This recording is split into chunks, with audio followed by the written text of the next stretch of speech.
It's terrible that after 50 years, it is behind closed doors. And I've no intention. Now I've started to stop now. I'm determined to put an end to this. Terrible. Queen Camilla entered the private audience expecting negotiation. She left knowing that an entire chapter of her royal life had already been closed. Prince William did not shout, threaten, or accuse her. He simply placed a prepared file on the table and confirmed a decision that could not be reversed. Her position would be protected in name, but stripped of independent power, influence, and control. For Camilla, the finality of those words was devastating. Before we go deeper into what this really means for the royal family, make sure to subscribe so you don't miss a single update. William had chosen a small sitting room inside Buckingham Palace, far from the chambers where courtiers could soften difficult conversations. Buckingham Palace is the monarch's main London residence. Camilla entered expecting to discuss future engagements. Then she saw the sealed succession planning file beside him and understood this was no ordinary briefing. The prince opened the document and spoke carefully. When he became king, she would keep her residence, personal security, and the dignity owed to his father's widow. Yet she would lose authority over royal appointments, household decisions, state ceremonies, family representation, and confidential constitutional briefings. Those briefings are private discussions about the crown's constitutional duties. Losing access meant losing influence at the monarchy's highest level. Camilla asked whether the arrangement could ever be reviewed. William answered that the decision was final and built into his transition framework, the plan for transferring royal power. She reached toward the file but did not open it. Her fingertips rested on the cover while she tried to steady her breathing. The Queen asked whether Charles had approved. William paused. The king had been informed, he said, but the structure of the next reign belonged to the future monarch. That distinction cut deeper than any accusation. Her husband could protect her comfort, but not her authority afterward. William revealed that implementation had already quietly begun. 2 household functions had been reassigned, and future patronage announcements would move through his office and Catherine's team. Camilla understood the brutal truth. She had not been invited to negotiate. She had been summoned to hear that the machinery was moving without her. "Have you ever truly trusted me?" she asked. The prince refused to answer. Trust, he said, could not determine constitutional planning. His restraint wounded her more than anger could have done. As he closed the file, Camilla asked what had finally convinced him to act. William looked directly at her and named a private incident, one she believed had been contained. The decision sounded calm. Behind it waited years of suspicion, wounded loyalty, and one family memory he had never managed to forgive. This was never simply a dispute between an heir and his stepmother. William saw himself as the guardian of the monarchy his children would inherit. Camilla saw herself as a woman who had survived decades of hostility to stand beside the king. Both believed sacrifice had earned them authority. Both believed the other failed to understand what that sacrifice had cost. Inside that private room, their royal roles collided with memories neither title could silence. William carried the pressure of becoming king. He was protecting Catherine, George, Charlotte, and Louis from pressure surrounding the crown. The crown is the institution of monarchy itself, not merely the object worn at a coronation. Every household decision carried a private question. Would it strengthen the future George might inherit, or leave another wound waiting for him? Camilla believed she had paid for her place. She had endured rejection, mockery, and years of public suspicion before standing beside Charles as queen. To her, losing influence after his reign felt like having decades of service reduced to ceremony. She did not want sympathy. She wanted permanence. William could not treat the matter as policy alone. Diana's death and the collapse of his parents' marriage still lived beneath his careful language. He had accepted Camilla in public and worked beside her in duty, but acceptance had never erased memory. The Queen understood that distance, and she resented it.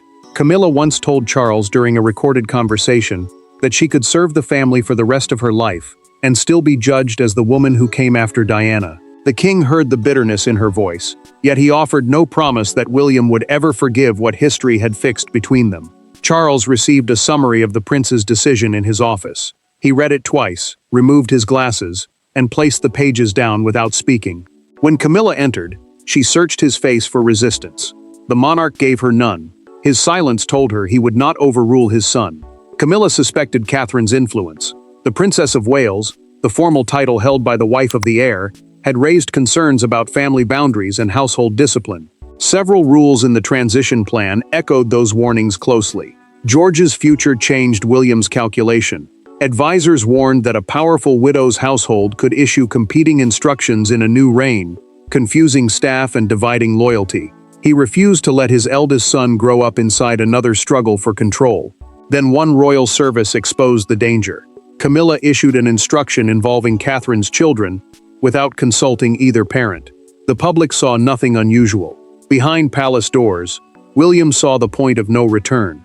The final decision did not begin with a legal memorandum or constitutional warning. It began at a memorial service, with a changed arrangement, a confused young prince, and an instruction Camilla believed she had every right to give. William watched from a few feet away. Nothing dramatic was said in public. No argument broke through the ceremony. Yet from that moment, he stopped viewing the problem as personal friction. The royal family gathered at St. George's Chapel to honor members of the House of Windsor. The House of Windsor is the royal family, and the service mattered because grief, duty, and succession were present together. William, Catherine, Charles, and the children understood that a mistake could turn remembrance into tension. Camilla acted minutes before the procession began.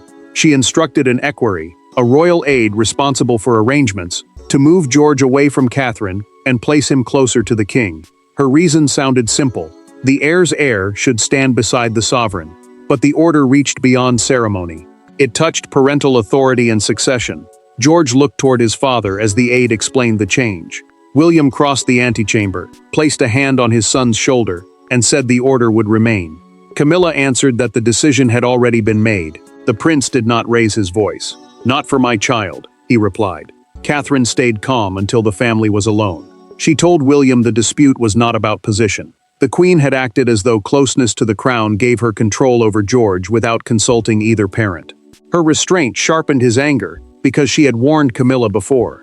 Camilla confronted Charles after the service. She said William had humiliated her before staff, and insisted the instruction reflected hierarchy, not hostility. The king listened, but refused to condemn his son. His silence left her exposed, and she understood her husband would not rescue her from every consequence. William ordered his private secretary to review earlier interventions involving Catherine, George, Charlotte, and Louis. The file showed repeated changes to schedules and arrangements. Each seemed small alone. Together, they formed a pattern. Worse, a documented account confirmed that Camilla had agreed not to issue instructions concerning the children through aides. Late that evening, William opened the review, wrote, "No competing household in the next reign," and called his constitutional advisor. A constitutional advisor guides the monarch on rules, powers, and succession. He ordered a framework. When Camilla learned what he had done, she rejected communication through secretaries. She demanded a face-to-face meeting. The memorial service had exposed the fracture, but the confrontation ahead would force them to say aloud what both had hidden behind protocol. When Camilla entered William's private study, she did not arrive as a ceremonial figure seeking clarification. She arrived as a wounded woman, determined to defend the life she had built. No aides remained inside. No secretary took notes. The door closed, and years of carefully managed civility began to disintegrate. She accused the prince of using succession planning to settle an old family grievance. He accused her of confusing acceptance with authority. Neither stepped away. Camilla placed the draft summary on the desk and asked whether William truly meant to reduce her to a protected guest after Charles was gone.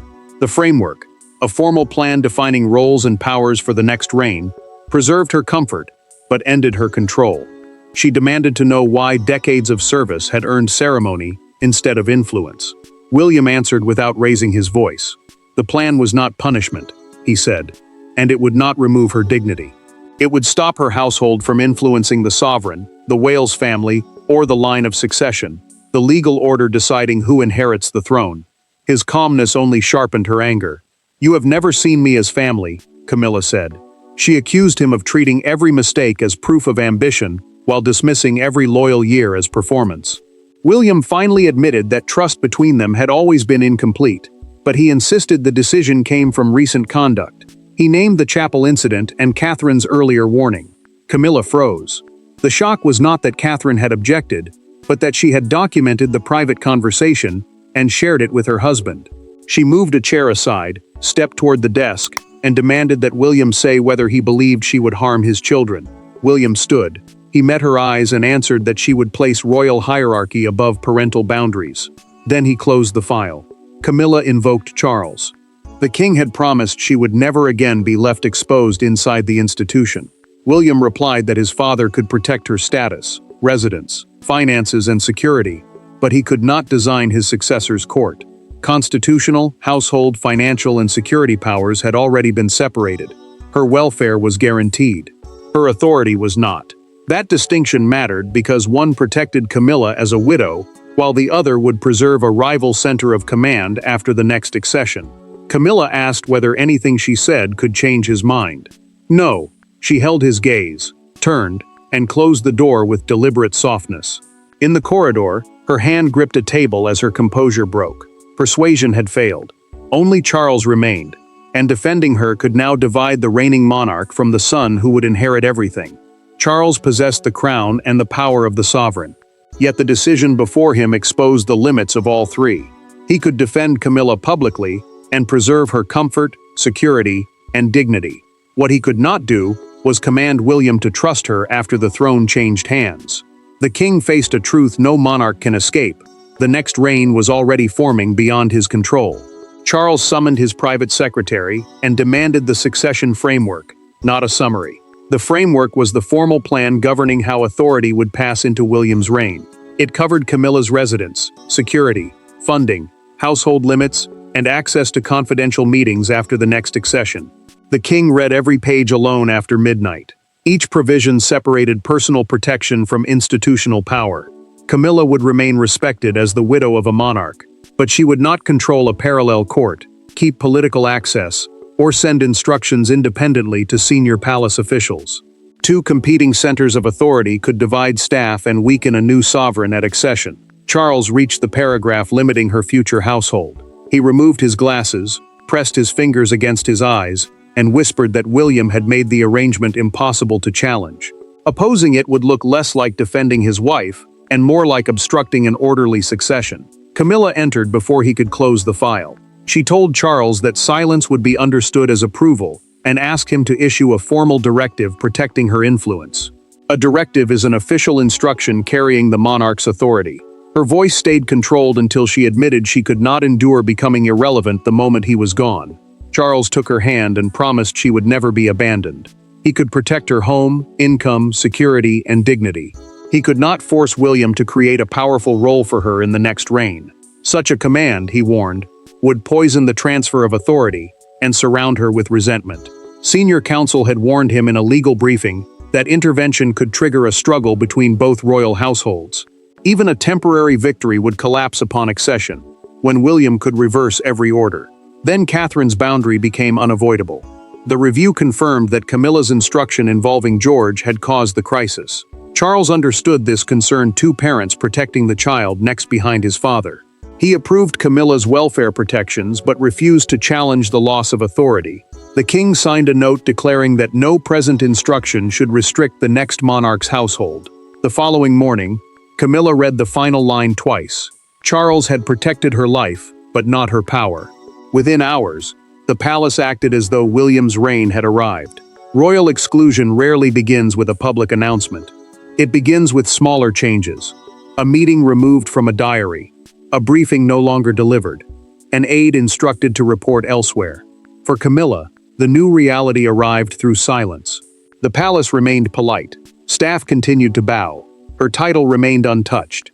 Yet within a single day, she could feel authority draining from the rooms around her, leaving ceremony where influence had once existed. Camilla's senior aide received the first instruction that morning. Future patronage recommendations affecting the next reign would pass through William and Catherine's team. Patronages are causes supported by members of the royal family. Her office could continue present commitments, but it could no longer shape long-term strategy alone. The Queen opened her diary and found another loss. A briefing on future state ceremonies had vanished. State ceremonies are national occasions involving the monarch and government. When she asked why, her secretary explained that the meeting extended beyond Charles's reign and had therefore moved to the prince's office. Camilla ran one finger across the empty space. She asked whether the removal had been deliberate. Her aide hesitated, then answered yes. The queen closed the diary without speaking, but the silence around her felt heavier than any public rebuke. Her staff felt it too. One assistant began to cry while explaining that years of work might now end with files being closed and duties reassigned. Camilla comforted her while containing her anger. The woman had served loyally. Now both of them were watching that service shrink. Charles avoided the subject at dinner. He spoke about an upcoming engagement until Camilla asked whether they were expected to pretend nothing had changed. The king replied that public unity had to be protected. His answer made her feel that even her grief had become inconvenient. Palace officials began a private inventory of correspondence, ceremonial privileges, office duties, and charitable ties. The review would decide what belonged personally to Camilla and what would pass to the next monarch. Before they arrived, she removed a framed schedule of state events from her desk and placed it inside a drawer. Catherine intervened. In a private conversation with William, she argued that Camilla should not discover every loss through cancelled meetings and reassigned staff. The prince agreed to slow several visible changes and permit a formal transition discussion. Then a handwritten message arrived. Catherine asked to meet Camilla alone, without advisors, husbands, or secretaries. For the first time since the decision, the queen saw something other than defeat. Power had been removed through documents, but the next shift would happen between two women divided by loyalty, motherhood, and the future crown. Catherine did not invite Camilla to negotiate William's decision. She invited her because the monarchy could not afford to turn a boundary into an act of personal destruction. When the two women sat alone, neither had a private secretary to shape the language, or a husband to absorb the tension. Camilla expected another warning. Instead, the princess offered her a choice: resist the future until every door closed, or step back with dignity and preserve a place built on respect. Catherine waited beside a small tea table rather than behind a desk. She did not bow or create formal distance when Camilla entered. The Princess of Wales is the title traditionally given to the wife of the heir to the throne. Here, however, she spoke not as a future queen, but as one member of a wounded family to another. Camilla asked whether Catherine had come to explain how irrelevant she would become. Her voice broke on the final word. The queen admitted that losing meetings and patronages frightened her less than becoming a tolerated widow, remembered only when duty required the family to call. Catherine answered with painful honesty. Camilla had crossed a line at the chapel by changing George's position after being asked not to interfere. The children, she said, could never become pieces in a contest over status. Her calm tone offered compassion, but no retreat. Catherine then revealed, through a private draft she placed between them, that William's first framework was harsher. It would have dissolved most of Camilla's office after the next accession, the moment a new monarch takes the throne. She had persuaded him to preserve a small personal team, selected charities, and a ceremonial role, because punishment would deepen the family wound. The princess offered a transition statement. It would allow Camilla to present the changes as her own support for generational renewal, meaning the orderly transfer of responsibility to younger royals. If she signed, she could step back with dignity. If she refused, the restructuring would continue without her consent. Camilla remained silent, then asked whether Catherine forgave her. The princess said forgiveness was possible, but trust had to be rebuilt through restraint. The queen lowered her eyes and admitted that fear of losing status had shaped her judgment. Camilla did not sign immediately. She promised, however, that she would no longer challenge William's authority or interfere with decisions involving the children. Catherine placed her hand over hers. By evening, palace communications staff began drafting the announcement. The private battle was ending, but Camilla's devastation was about to become public. The world would soon see not a compromise, but the transfer of power to the next generation. The palace statement contained no accusation, punishment, or public rejection. Its language was respectful, almost gentle, yet everyone understood its meaning. Camilla would continue serving beside Charles, but the next reign would belong entirely to William and Catherine. By sunrise, the decision had escaped the controlled language of courtiers and entered the national imagination. One image, one headline, and one gathering outside Buckingham Palace captured the moment more powerfully than any official explanation could. Buckingham Palace released the announcement before dawn.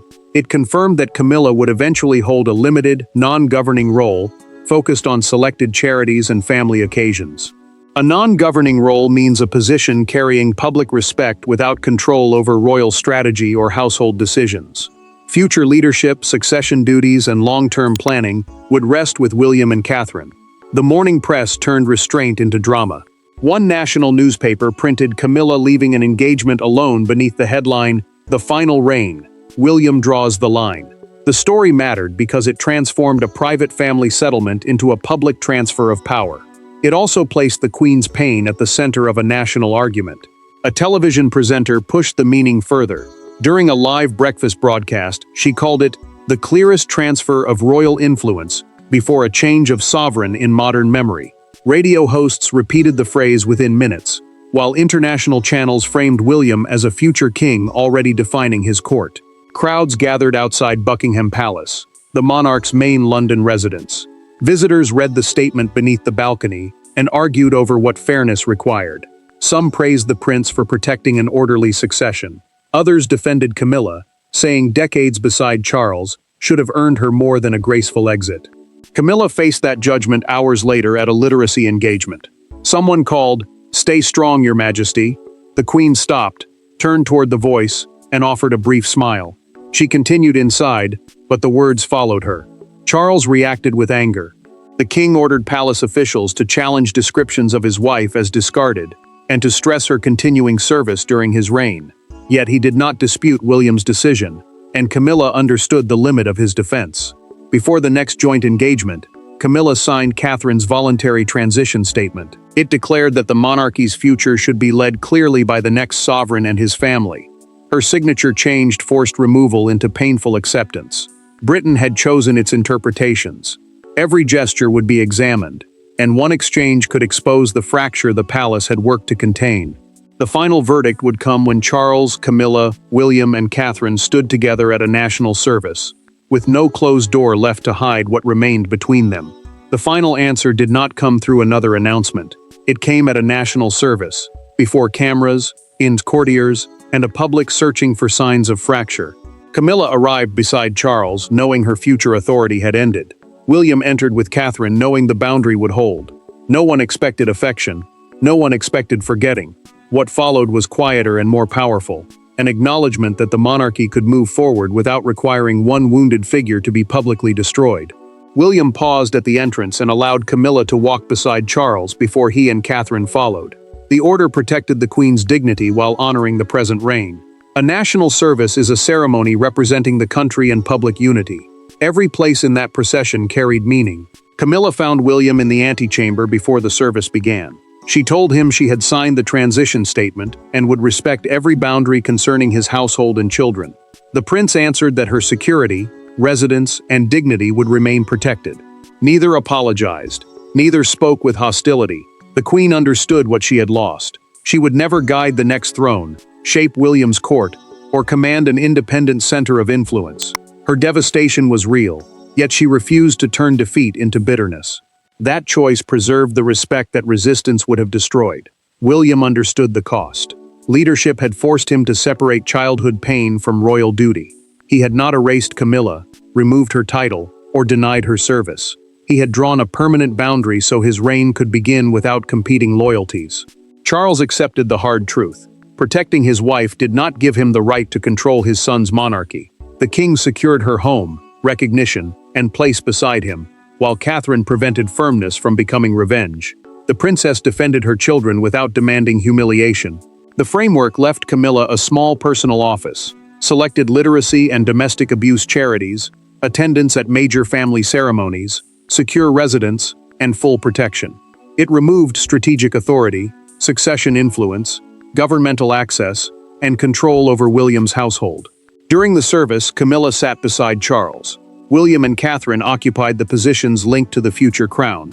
The arrangement honored the present and identified the future without cruelty or confusion. Camilla's royal life had not been destroyed. It had been narrowed. The prince secured control without public punishment. The queen kept dignity without power, and the monarchy emerged scarred but clearly ordered. The confrontation ended in compromise. She would remain respected beside the king, while William's future crown stood permanently beyond her reach. Thanks for watching. Please don't forget to like and subscribe, and we will see you in next one.